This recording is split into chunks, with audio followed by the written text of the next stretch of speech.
Thank you all for joining. My name is Dr. Mary Wendel. I am the medical director and founder of Medi Tresse. This is our 10th anniversary. We're very excited about that. We've been in our present office outside of Boston for 10 years now. Initially, we focused mostly on female, but we are branching out to men and the surgical treatments of hair loss as well. But I want to thank you for joining us.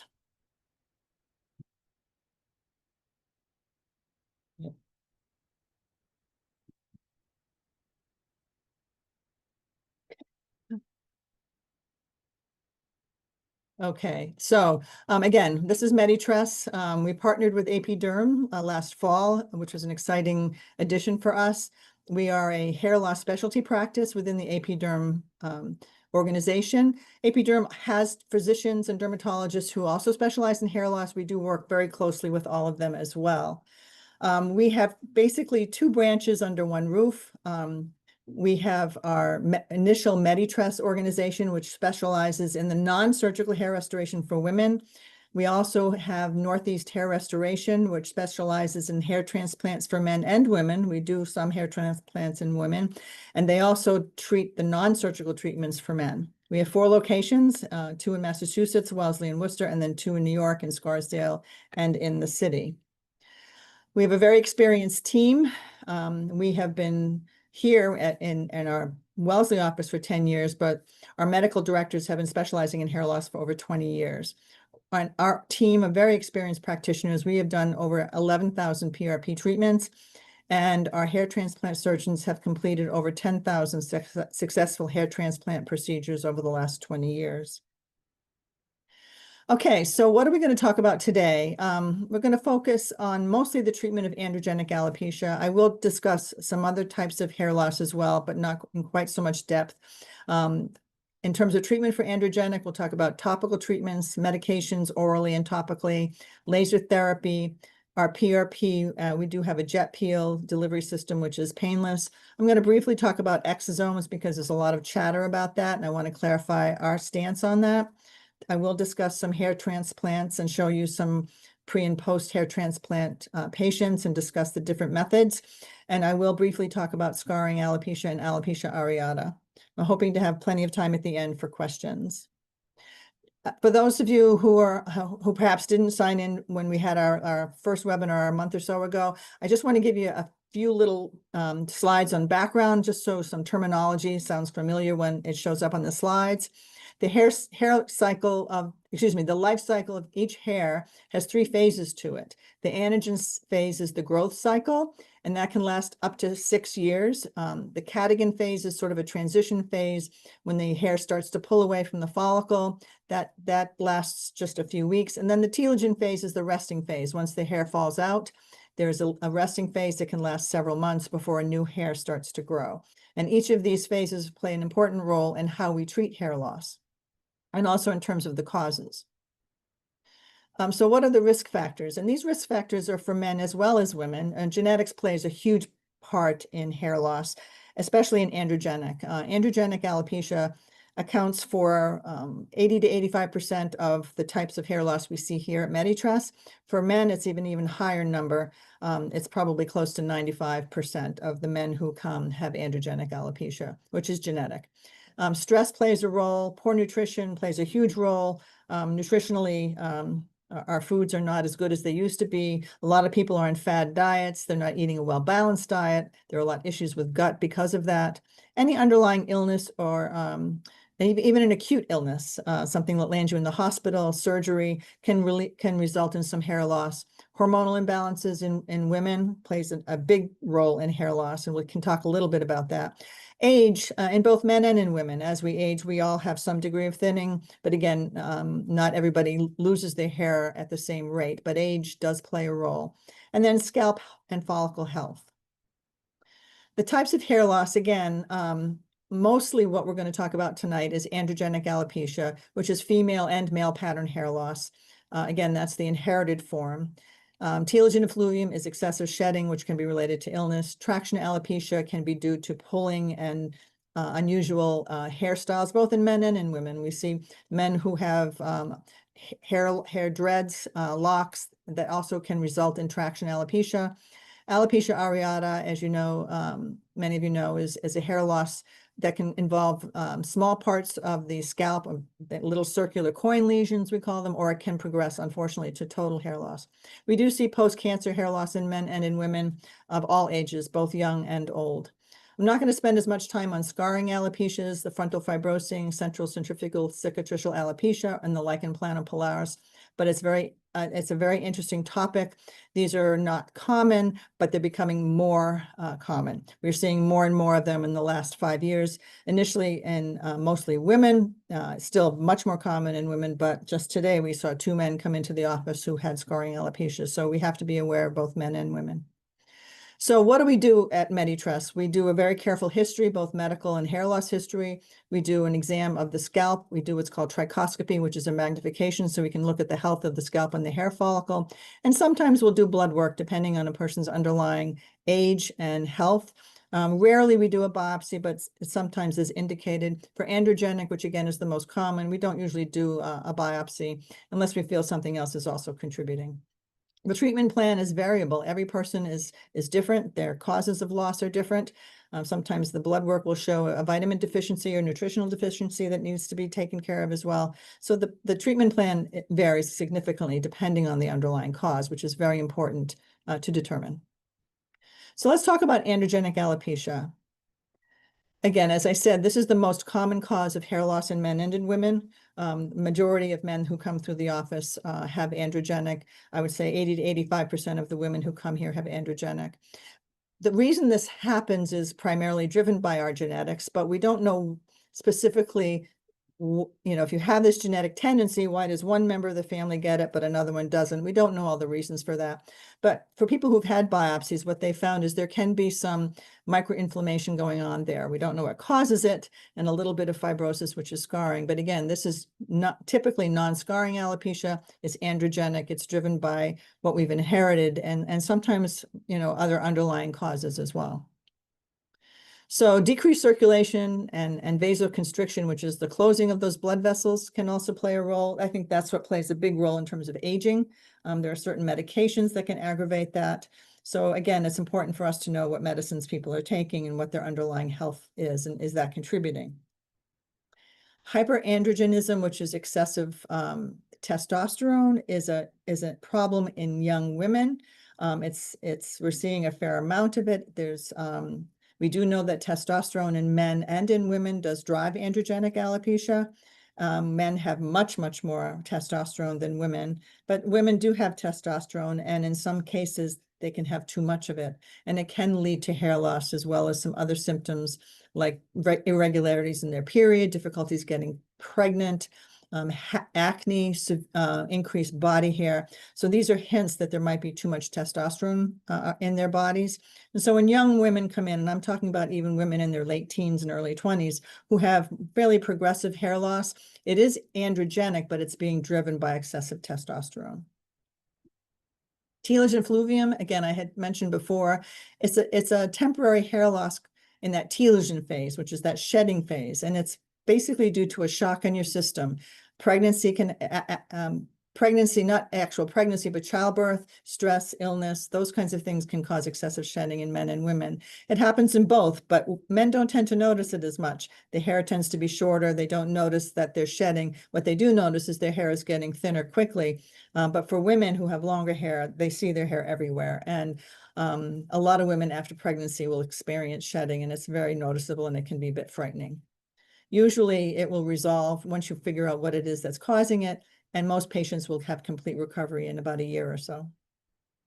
Again, here's this hair life cycle. So again, treatment for androgenic alopecia, we want to increase that growth phase, because with androgenic alopecia, the growth phase decreases. And as the hair transitions, the hair follicle gets smaller and smaller and smaller. Every time you lose a hair, the next one is going to be a little bit smaller. So we know with androgenic alopecia over long term, decades, you can lose some of those hair follicles. They gradually get smaller and smaller, but eventually some of them will stop growing altogether. This is most noticeable in men who tend to have a more aggressive form of androgenic alopecia. But we do see women who have very, very pronounced loss and significant thinning. But again, it's a slow process that occurs over decades, unless, again, you have excess testosterone in women, which tends to occur younger. But the goal of treatment is to prolong that anagen phase, that growth phase. Because again, over time, with androgenic alopecia, that growth phase slows down and shortens. So what other types of treatments do we use? Topicals are solutions that you can put on your scalp. Minoxidil has been around for decades, and so initially was used topically. We'll talk about oral in a minute, but typically the dosage initially was 2% for women, 5% for men, but nobody recommends 2% solution any longer. We use 5% for everybody. The best schedule is to use it twice daily, which is hard for women because you're literally putting a liquid on your scalp, but it does have benefit and is worth considering. And when you use it with topical tretinoin, which is another medication alongside of the minoxidil, it does improve absorption. Microneedling also will improve absorption. There are certain things that will decrease the absorption of the minoxidil, such as topical steroids, shampooing it out within 4 hours, other types of things you put on your scalp, like hair fibers to make it look thicker. The minoxidil foam is not absorbed as well. It is less absorption than the solution, but for some people, they prefer the 5% foam. Other types of topicals that can be used, finasteride, dutasteride, we'll talk a little bit about those in a minute. Those are testosterone blockers, which can slow down the whole process of androgenic alopecia, metformin, and then there are other types of anti-androgens for women, which are now being studied, which can be used topically as well. I'm just mentioning rosemary oil because people come in asking about it. There was a lot of talk about it in some of the women's magazines. There was one study done which showed that using rosemary oil, 2% worked as well as minoxidil. That study was not well run. We don't recommend it. A lot of people are actually very sensitive to it and can cause inflammation. And certainly it has limited benefit, if any at all. Okay, oral medications. What oral medications can be considered for androgenic alopecia? Men and women can benefit from low-dose oral minoxidil. Oral minoxidil has been around, again, for decades. We used to use it for hypertension. Don't use it much for that anymore, but it has had a renewal of interest in the last 5 years since some articles have shown up in newspapers and magazines. So taking it orally decreases the issues of putting it on your scalp. For some women, they don't like how it makes their hair feel, but taking it orally, you bypass that whole issue. Studies have shown that it does improve overall growth. It does prolong the growth phase. There are some side effects. Most people don't have significant side effects. The most common for women is excess body hair growth, which is, oftentimes not significant. And I always will tell them, well, if it's growing hair elsewhere, it's probably growing hair in your head as well, but and to try and take care of it cosmetically. There are some significant cardiovascular risk factors, but they're very rare, but they're real, and we need to be aware of that. It can cause palpitations, some chest pain, some swelling of the legs particularly, and sometimes fluid buildup. It can drop your blood pressure in people who are very sensitive. In truth, the likelihood of these things happening is extremely low, but it's important to know that. And if certain patients have risk factors that may make this a problem, they shouldn't probably take it orally. The doses in men and women vary, which is interesting. The dosing for men starts at about 1.25 to 2.5 milligrams daily, going up as high as 5 milligrams a day. Women actually don't need as much, 0.25 milligrams to a maximum dose of 2.5 milligrams a day. Men can tolerate higher doses, probably is more to do with body shape, and women tend to be smaller, and lower doses are as effective, and we do want to avoid risk factors. Spironolactone is a medication used only for women. Traditionally, it was a diuretic that was used for patients who had problems with hypertension, swelling in their extremities, liver disease. It's a medication that is used and for those particular medical problems, but it is known to help in androgenic alopecia in women. It is a blocker of androgens. It blocks that testosterone, which gets converted to DHT, and that's the actual culprit that causes the shrinking of the hair and the hair follicles. So we want to block that DHT. Spironolactone can do that. It does increase the conversion of testosterone back to estrogen, which is important to decrease that testosterone in women. It's particularly effective in younger women who normally have higher levels of testosterone, but there is some benefit in even older women who, as they approach menopause. The dosing varies. There was a recent study that came out that showed that for women who are a bit older, past menopause, it's probably better to stick to a dose of less than 75 milligrams a day. For women who are younger, we typically start 50 to 100 milligrams and max out at 200, and it's usually very well tolerated. Finasteride and dutasteride are 5-alpha reductase inhibitors. Okay, so what does that mean? It means that this is a medication that blocks the testosterone conversion to DHT. That DHT is that hormone which actually causes shrinkage of the hair follicle and causes the gradual loss of those hair follicles and then losing the hair. Again, that happens slowly over time, but it is that DHT that is the culprit. So anything you can do to block the effects of that DHT is important. Now, traditionally, finasteride and dutasteride were used only in men for many, many years. The dosage of finasteride is 1 milligram. The dutasteride is 0.5 milligrams once a day. In the last, I'm going to say 5 to 10 years, there's been some interest in trying it for women. For postmenopausal women, it has been shown to have some effectiveness. The most recent study I was able to find showed some about a 50% efficacy, meaning it helped women about 50% of the time. For women, the doses needs to be a bit higher, 2.5 to 5 milligrams a day. The reasons for that isn't clear. It's interesting that women have less testosterone, but they still need a higher dose in order to get a benefit. Side effects of finasteride and dutasteride need to be considered. This list is primarily the concerns for women. It can cause breast tenderness.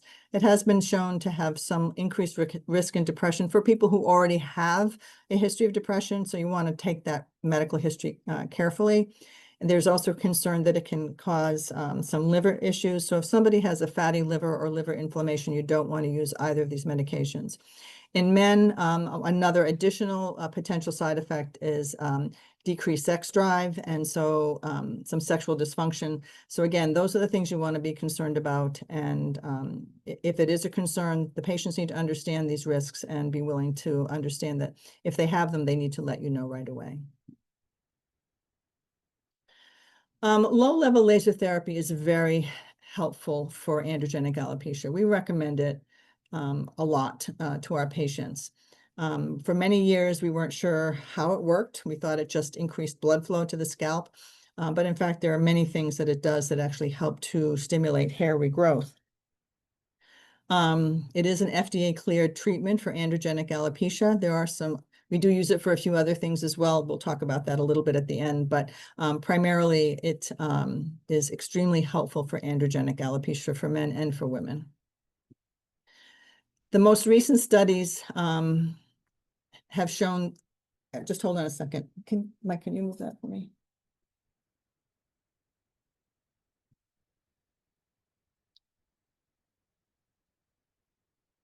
Okay, sorry about that. All of the initial studies using laser treatments showed benefit, but recently there have been newer helmets or laser treatments that have added LED lights to it, so that when you purchase this apparatus, which usually looks like a cap, it looks like all the lights are the same, but so you need to be very careful. The laser diodes are 650 nanometers. The LED lights are a little bit different. There are no controlled studies that have been done to compare whether these LED lights have any benefit alone. They have done some studies where they're in combination, but we do know the laser lights have benefits. So the question is it the lasers that are causing the benefit, or does the LED actually have any benefit at all? The belief is that the LED lights may have a little bit of benefit, but I'll be honest with you, it's not to the same degree as laser therapy. I just wanted people to be aware, because the LED light apparatuses tend to be less expensive, and you think you might be getting the same thing when in fact you are not. So what does low-level laser therapy do? Basically, lasers provide a light. That light is an energy source which is absorbed into the cells along the hair follicle. And that energy then initiates different reactions which create a stimulus to produce improved growth and activity within the actual hair follicle cells. Now, that activity in people who have androgenic alopecia has been found through research to actually be diminished in androgenic alopecia. So the light then actually reactivates those cells to be useful in producing better hair. So there's a whole lot more information about how laser therapy works. It increases the oxygen levels and increases the energy all around these cells along the hair follicle. Again, it does prolong that anagen phase. If you remember, that's what we want to do. We want to increase the anagen phase, which is the growth phase, because over time with androgenic alopecia, that growth phase shortens. And each time you lose a hair, it gets a bit smaller. So what you want is to prolong that anagen phase, and that's what low-level laser does. It also stimulates the telogen phase to transition into the anagen phase without the usual resting phase. So it grows longer, and then once it reaches that normal telogen phase, it forces it out of it much quicker so that it stimulates growth to happen again. Again, this is a nice picture. It shows all the different places where laser therapy works. It increases studies. A lot of research has shown it increases the hair strength. It decreases inflammation of the scalp itself, which is important for healthy hair growth. It accelerates wound healing. It actually stimulates growth factors that exist along the hair follicle. It stimulates the gene expression in their DNA to produce those growth factors to make them work better. And it increases the blood flow to the follicle by up to 200%, which is huge, because we know with androgenic alopecia, those blood vessels that surround it tend to shrink up as well as the hair follicle shrinking up. So you need those blood vessels to be plump and full. The laser therapy does stimulate that. There are other types of lasers that are now out there. I'll talk about those in a minute, but the other thing I just want to briefly mention is that there are a few small studies that have shown benefit of low-level laser therapy with alopecia areata and scarring alopecia. We do utilize it here at Medi Tresse. It's not certainly the primary treatment for those two entities, but it can be an additive treatment to help stimulate the hair to grow. So here are a few pictures of some patients that we've had at Medi Tresse who have just used laser therapy alone and have gotten pretty significant benefit. It's always exciting. The thing about laser that's important to remember is it takes a while for this to happen. It takes probably a full 9 to 12 months to see the kind of benefit that you're seeing in these patients. It can happen sooner. We're always excited when it does, but hair grows slowly, grows the maximum of a ½ inch a month. And in some ethnicities, it's much slower than that. So to get regrowth, to get a benefit that is seen visually, you need to be patient, but it does work. Again, I just want you to be aware of some other lasers that have been talked about in terms of hair regrowth. They've been known to have some benefit for a long time. The problem is that there haven't been a lot of studies done on them. And so, unfortunately, there are a few dermatologists and practices that do utilize them because they do have benefit. But these are machines that you have to go to the office and have the treatments done there. As opposed to a low-level laser therapy, which is something you purchase, you do it at home. And most of the lasers are every other day. Some of them are daily for a shorter period of time, but the ones we tend to recommend are every other day for 20 to 30 minutes. I just want to mention two brand name laser treatments that are out there, and a lot of people are talking about them. And our patients are very educated. They come in with a lot of very good questions, and they want to know what do we think about these new treatments. There's a Carolase, which is a lutronic laser.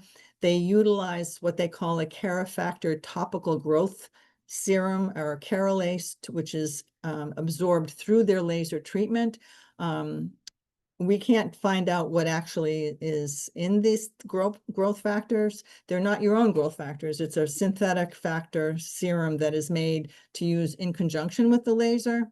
A more recent addition to the laser world is the luminous non-ablative Folix laser, which has had some studies done that show it does work. The only comparative study that's been done is that it works better than minoxidil.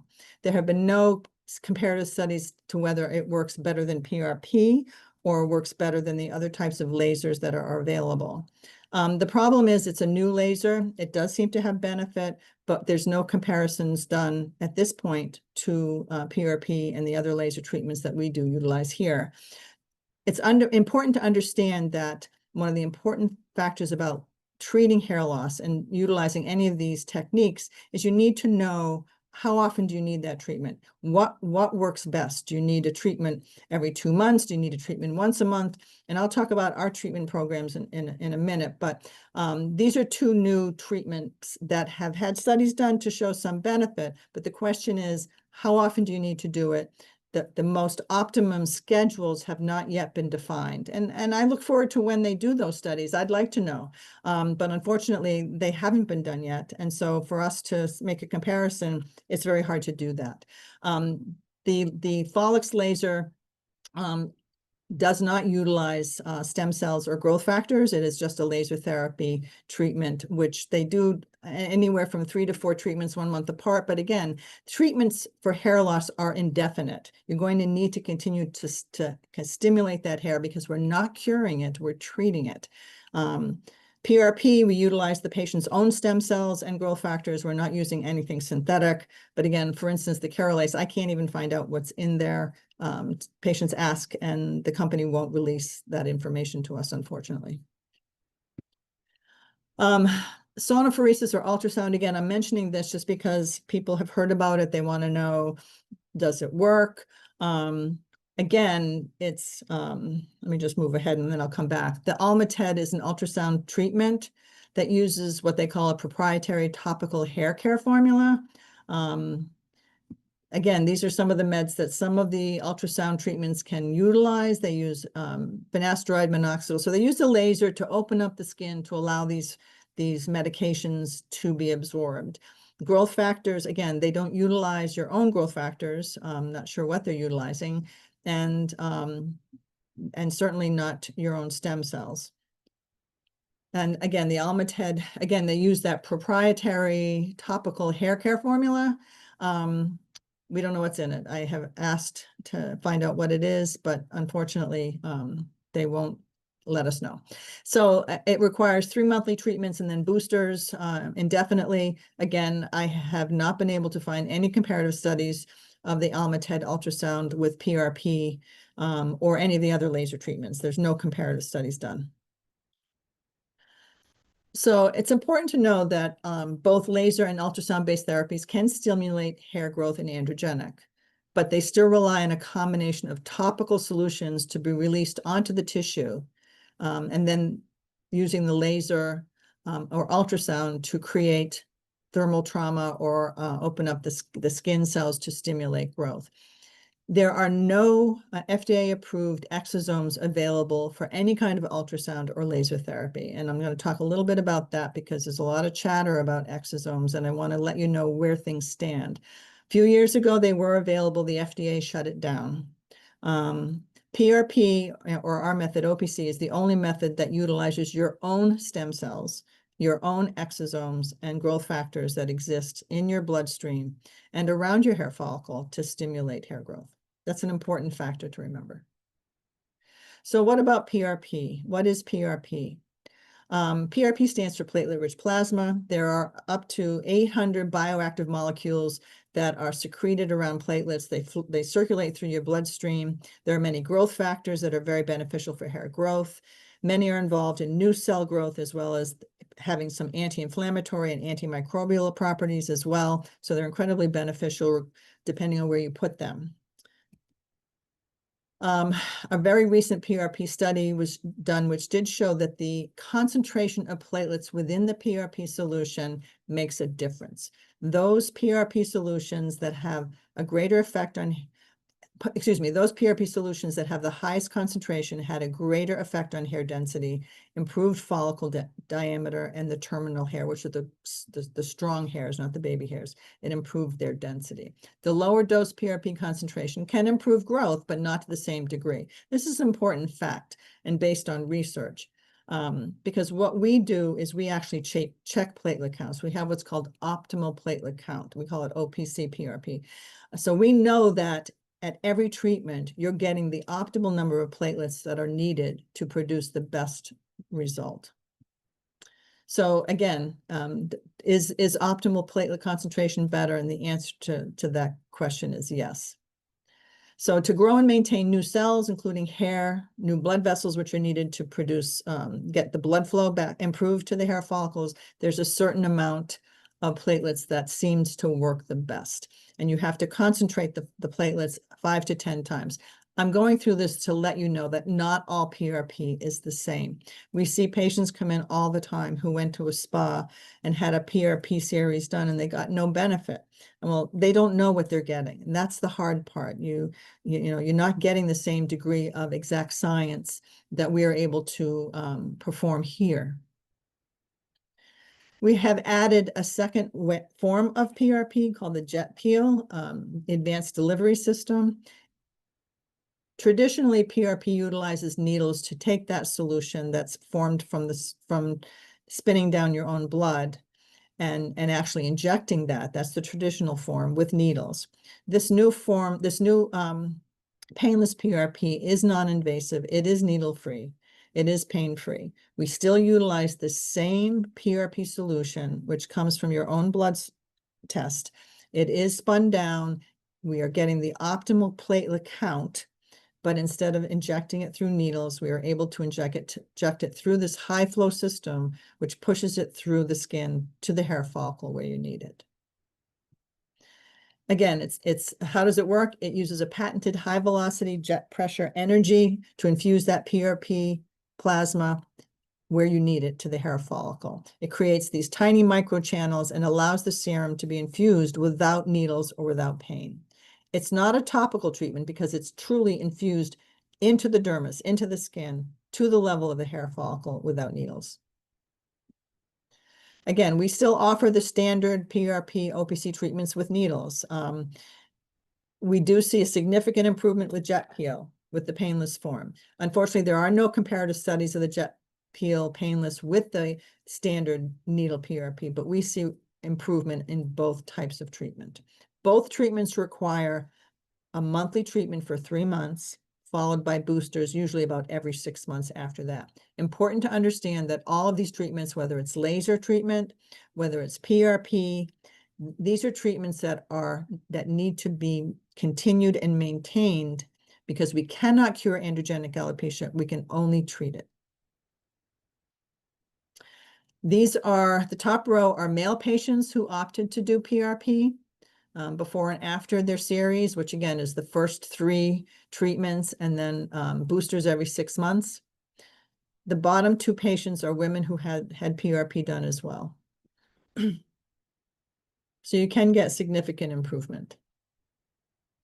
I just want to talk about exosomes very quickly because it's a hot topic and a lot of people ask about it. Supposedly people are offering it. What are they? There are these little sacs that are filled with proteins and RNA, your genetic materials, as well as other types of biochemical matter, which acts as a communicator between cells. These exosomes that can come from stem cells have hundreds of growth factors which stimulate new growth.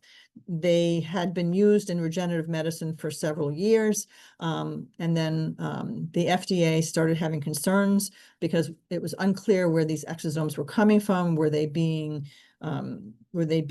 extracted from healthy patients? How are they being treated? How is it being stored? How is it being injected? So there was no standardization. And the biggest question for me is where are they coming from and how are they being processed? And so as it stands now, the FDA said no more injected exosomes. It's not considered appropriate treatment. It's not approved for injection for hair growth. It's not approved for injection. It's not approved for injection for anything, to be quite honest. It cannot, according to the FDA, it cannot be used with lasers, which can then increase absorption. Again, is it something that might have benefit when it is properly studied and we know that it's safe? Yes, but we're not there yet. And so until that day comes, the FDA has said it is not safe. Again, the big question is, where are they coming from? How are they being processed? How are they being stored? How are they being utilized? What's the proper schedule to use them for? My biggest concern is, where are they coming from? PRP uses it's called autologous, which is your own exosomes which circulate in your body. We're not getting it from somebody else. They are your own. Let's talk a little bit about hair transplants. Traditionally, hair transplants people thought about as being just big fat plugs that were extracted from the head and then moved to the front where you wanted to fill in the areas that were thin. Hair transplantation has come a long way. And this is a treatment that can be used in men and in women, although we tend to look at things a little bit differently with women than men, but it's still basically the same procedure. So basically, the hair follicles are removed from one section of the scalp, which is called the donor area, and then replanted into another section of the scalp, which is considered the recipient area. The donor area, which is usually the back of the hair, the back of the head, is considered to be stronger and less likely to become thinner and have permanent hair that will not be lost. There are two types of hair transplants now. One is called the follicular unit transplantation, or the FUT. That was the most common for many, many years. And then the follicular unit extraction, which is a bit newer, the FUE. And the biggest difference between the two types is how the hair follicles are removed from the scalp. The FUT, literally a strip of grafts about 2 centimeters wide and about 15 centimeters long, is cut from the back and then literally cut up into slices of 1, 2, or 3 hair follicles. So they're tiny. They're not the big plugs that people had decades ago. These are tiny little units of hair follicles, which are then placed in the area where the hair is thinning. The FUE, it's basically each follicle, individual follicles are extracted individually before being placed in the recipient area. It is probably the most common procedure now. Men who shaved their heads were concerned about possibly having an incision in the back from the FUT strip scar. Done properly, there's very little scar noticeable, but again, the transition to the FUE has probably been pretty rapid in the last, I'm going to say 10 years.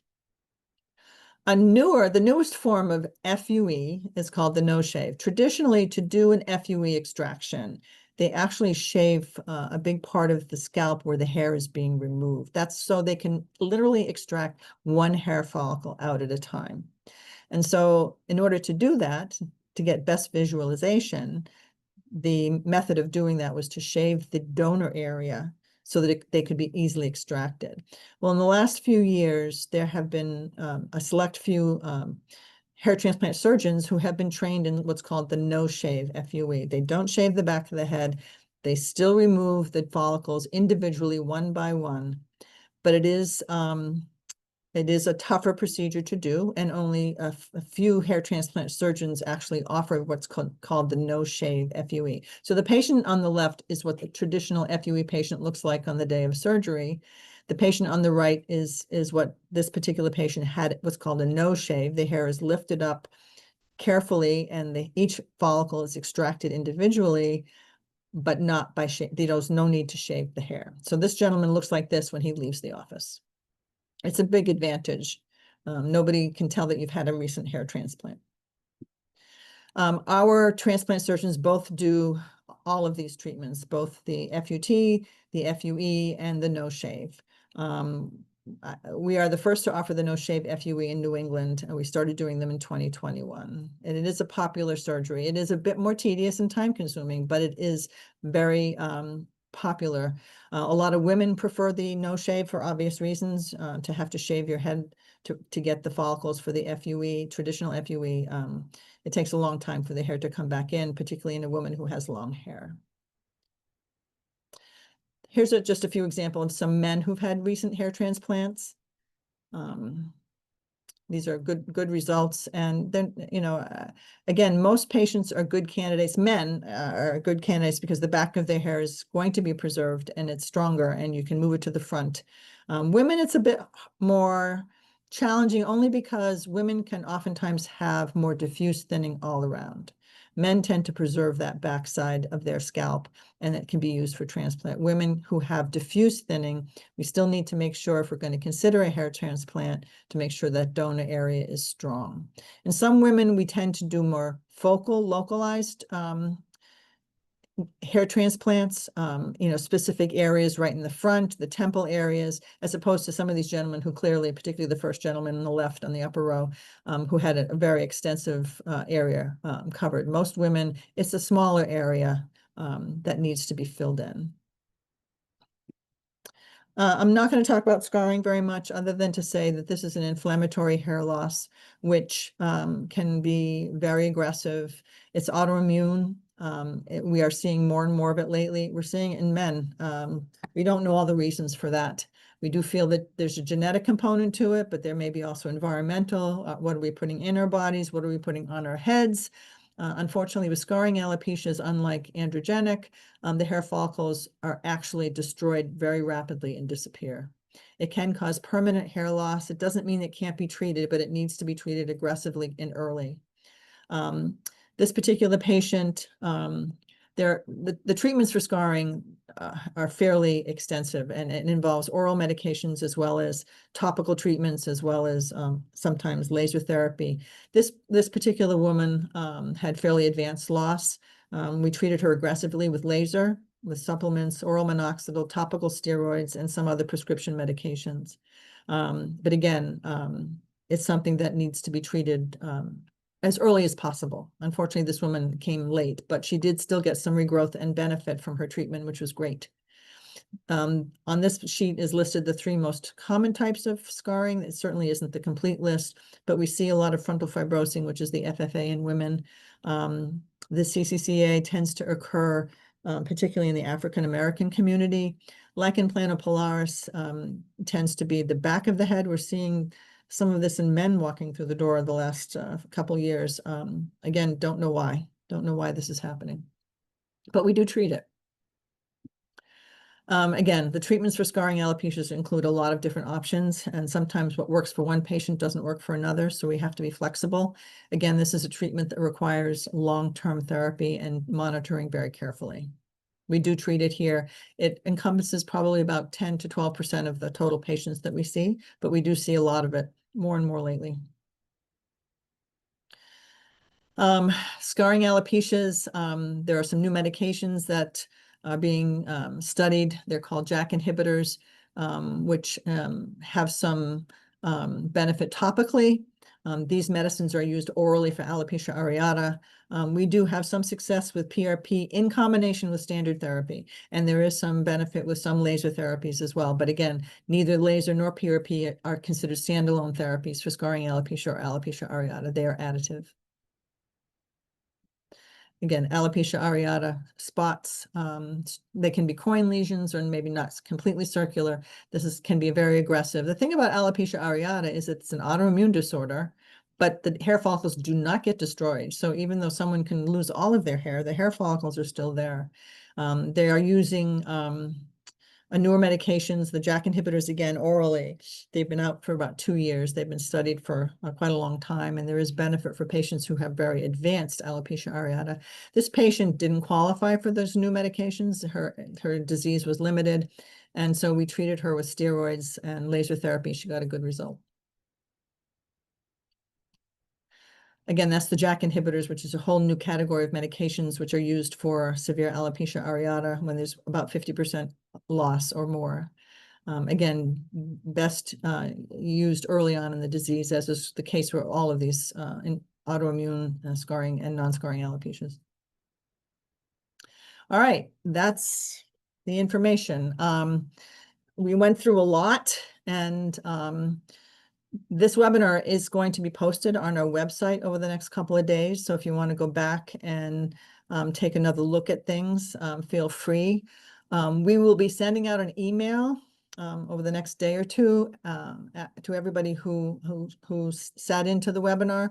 And it will provide a link if you want to request a consultation if you're interested. Everyone that does request a consultation, we will enter you into a raffle for our package of summer essential hair care products. These hair care products are clean and very safe for people who have hair that is more fragile or anybody struggling with hair loss.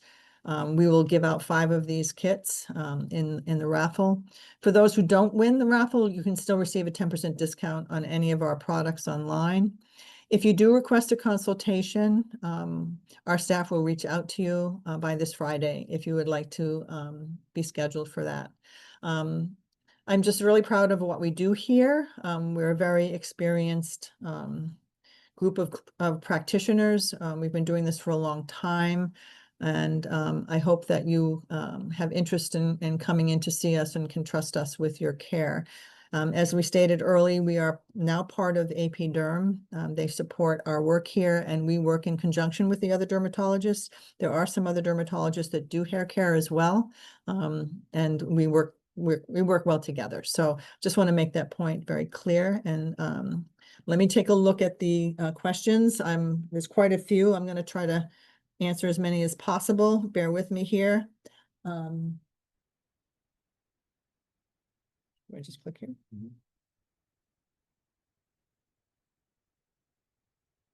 What did I do?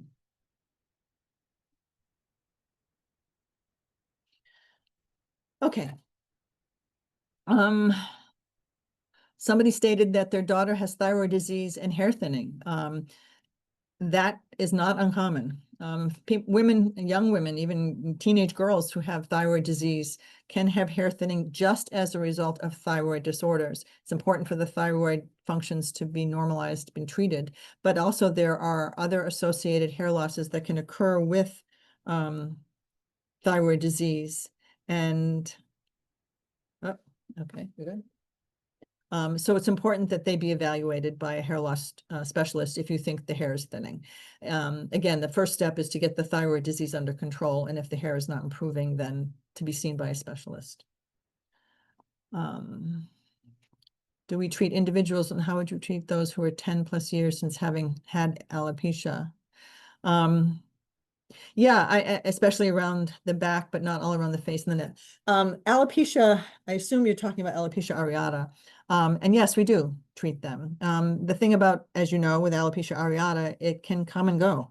And it doesn't mean that you can't be treated if it recurs. I'm always encouraged when people come in and say they had treatment and it went away, but unfortunately it tends to come back at some point, but it doesn't mean you can't be treated again. And the treatments today are very different than they were 10 years ago. So I think it's important if you're having a recurrence to be evaluated. The hair follicles in alopecia areata are not dead. They are there. They need to be stimulated to come back. And the treatments are improving all the time. And there are new treatments that weren't there 10 years ago. So yes, you should see a hair loss specialist to get that taken care of. Question, a 60-year-old male with low testosterone and yet has experienced hair loss. Recently started testosterone therapy, but question, could he still be a candidate? The answer is yes. As I said, the most 95, probably 99% of men that we see have androgenic alopecia. You've inherited that tendency. And it runs in most families. It's hard to find a family that doesn't have somebody who's a man who hasn't lost some of their hair. And it can come along with low testosterone. In men, hair loss is not driven by elevated levels of testosterone. It's just part of your natural biochemistry to have testosterone in your bloodstream. So, when someone is on testosterone therapy, depending on the degree of their loss, there are some treatments that can block the effects of that testosterone that you're taking only on the hair. That's the thing about finasteride and dutasteride. They don't affect the hair elsewhere on your body. It only affects the hair on your head. So yes, you can be a good candidate for a lot of these different treatments, some that are related to hormonal therapy, but some that aren't. So absolutely, you can be a candidate for different types of treatment. What is the benefit of using biotin gummies? There's not a lot of benefit. Biotin probably has some benefit in and of itself. It is a B vitamin. People who do actually have low biotin levels tend to have thinner hair, but it's certainly not going to give you the same kind of benefit as these treatments that I discussed. It's probably has some minimal benefit, but it's not huge, and it's not going to generally regrow hair that you're losing. Somebody said they were using topical minoxidil for 10 years, which he thinks has helped, and that's great. We do know that it does help. It doesn't work well for everybody. There are certain people who actually metabolize it quickly, so they're not good candidates for it, but a lot of people get benefit, and research has supported its use for decades. So I'm glad it seems to have helped. That doesn't mean you can't do other treatments as well. Minoxidil has its limitations. I didn't state this at all, but in fact, we know that these treatments are additive. We know that laser plus minoxidil works better than either one alone. We know that PRP plus minoxidil works better than just PRP alone. PRP plus minoxidil works better than minoxidil alone. I mean, a lot of these treatments are additive, and research has supported that. So it's not uncommon for somebody to start one type of treatment and kind of plateau. And we see that here. And then once somebody has plateaued, we then would consider adding an additional treatment to stimulate a bit more growth. And so it's important to understand that, if you're totally satisfied with what you've had for treatment, that's great. But if you think, well, you know what, I've been doing the minoxidil for 10 years, I would like to try a little bit more, understand that you probably can get a bit more benefit. Is minoxidil purchased at CVS or Walgreens just as effective as a prescription? And how long does it typically take to see results? It's a good question. The minoxidil you can buy over the counter at the pharmacy is the minoxidil that was formulated, I don't know, 25, 30 years ago. The problem with it is that it has a lot of alcohol in it. It can be very drying for the scalp. And a lot of people have to give up on it because it causes itchiness or flakiness.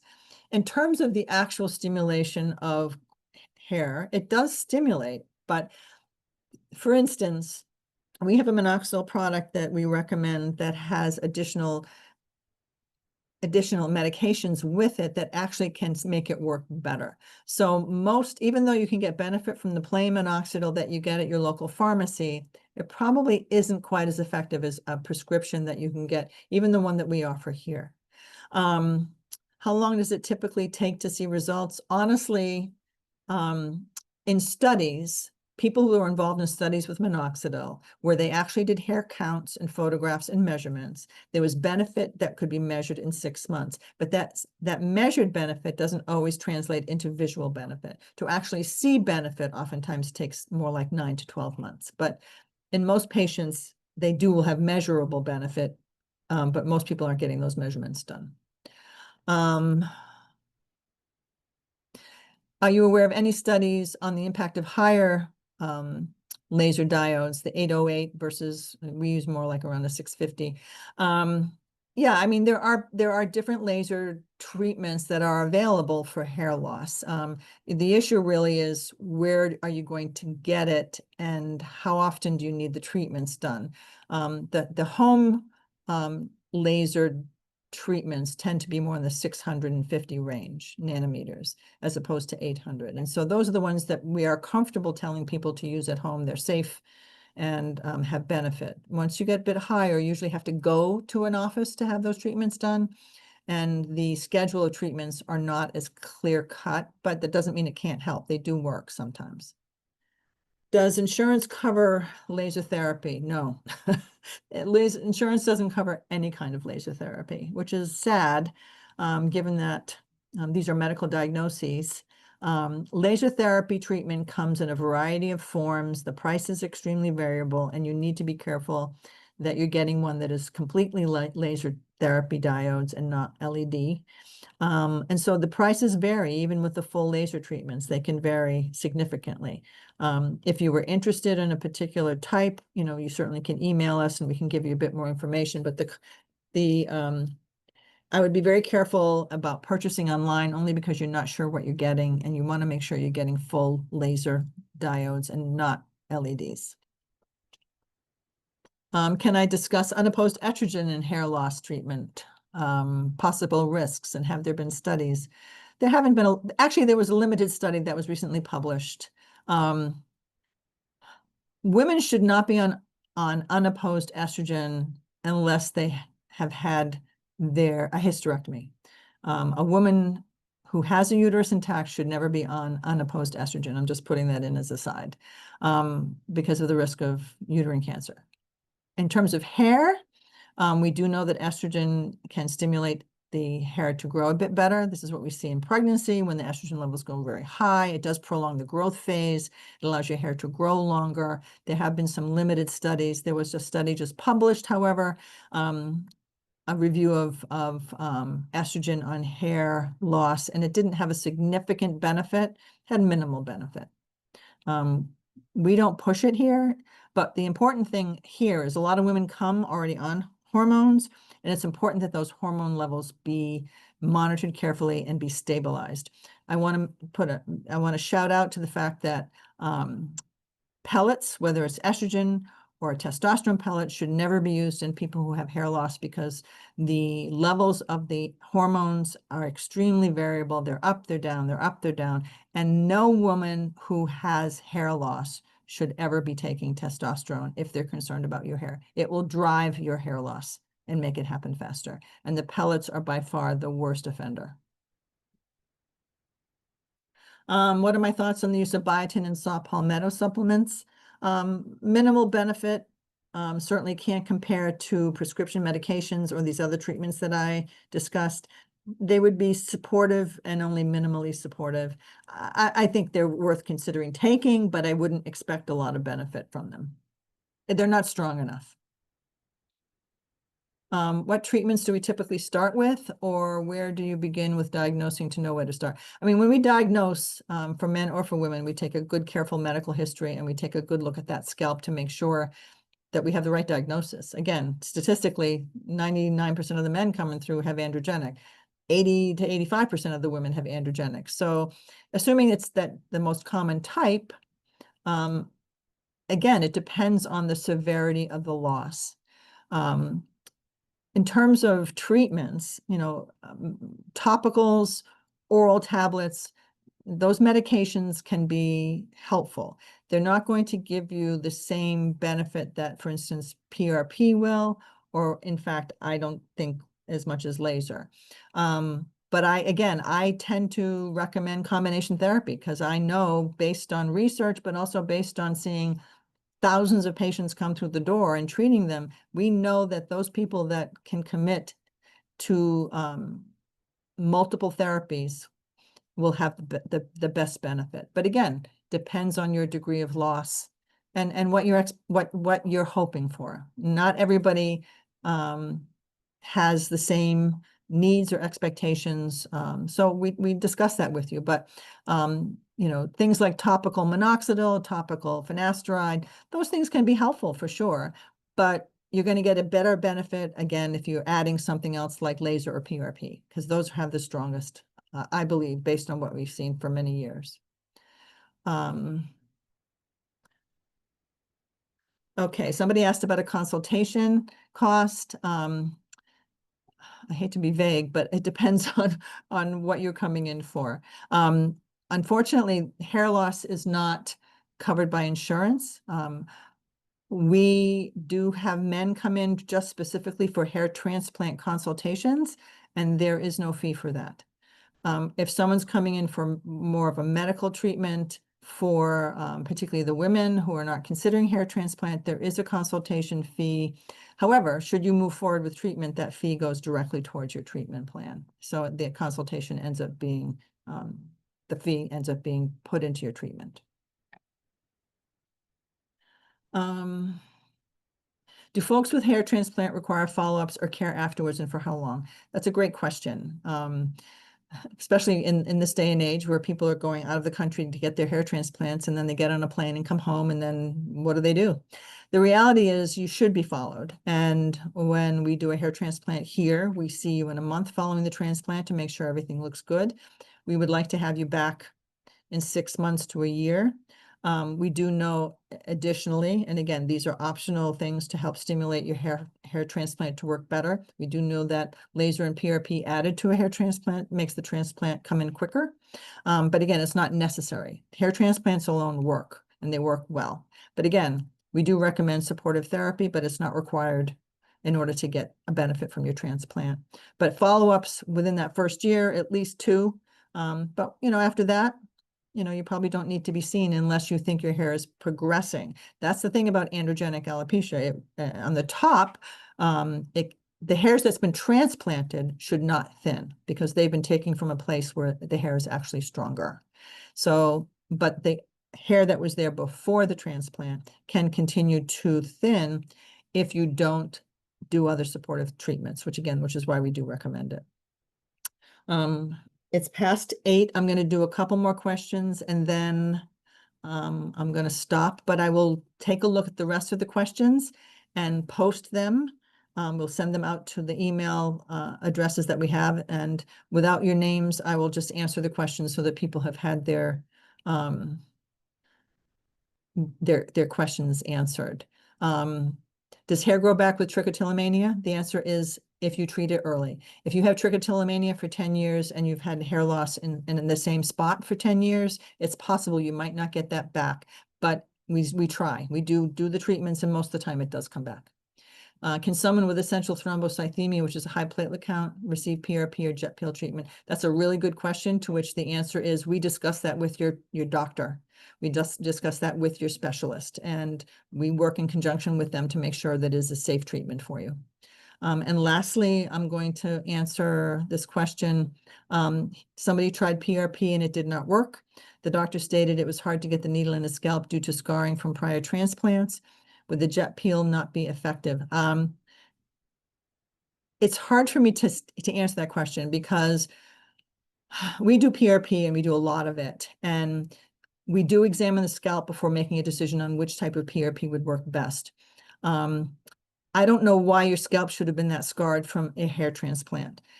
We do PRP on post-hair transplant patients all the time. And your scalp where the hair has been placed should not be scarring. So I don't know why that would have happened. So I think there's a very good likelihood we could treat you. Again, where you've had your hair transplant should not be scarring. And if it is, then it needs to be reevaluated and examined to make sure that something else isn't going on. Because we don't see that. We don't see scarring in areas of the transplant. So I think treatment would be beneficial. We do it here. We've not had a problem. And I'm going to stop there. One quick question. Are there any negative effects associated with laser therapy? It is one of the safest treatments available. The one complaint that I've heard from someone who had extremely severe migraines is she did get a headache from that. That's the only complaint I've ever seen.